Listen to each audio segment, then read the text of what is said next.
Alors, le magnésium, c'est un oligo-élément vraiment indispensable qui est souvent justement peu présent dans l'alimentation courante de la population française. En général, les apports sont inférieurs vraiment à nos besoins.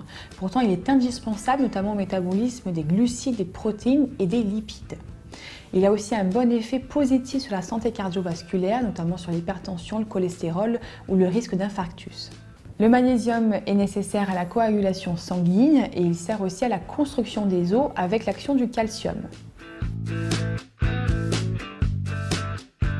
Alors, les recommandations officielles en termes de magnésium sont estimées à 390 mg par jour. Pour les femmes enceintes, on augmente un petit peu à 400 mg par jour.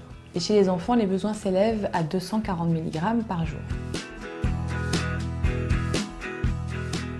Les 3 aliments les plus riches en magnésium sont le germe de blé qui en contient énormément, dans les amandes on y trouve aussi beaucoup de magnésium et le chocolat noir. Les noix, les lentilles, les pois chiches et d'autres fruits oléagineux sont aussi une très bonne source de magnésium.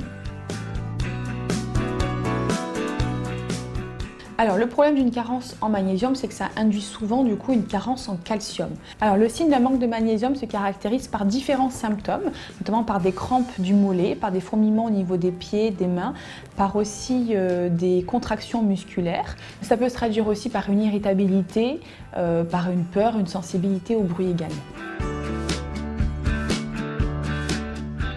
Alors, un apport excessif en magnésium est sans conséquences négatives sur la santé.